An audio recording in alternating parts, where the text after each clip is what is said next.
How to generate pictures with ChatGPT for free.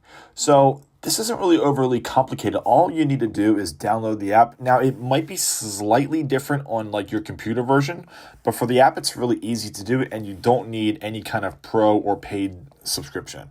So with ChatGPT, we're just going to go ahead and open this up. And as you see, I don't have anything here. And what we can do is just type something in and hopefully it gives us a picture. So let's just type in create a picture with a white dog wearing Superman shirt.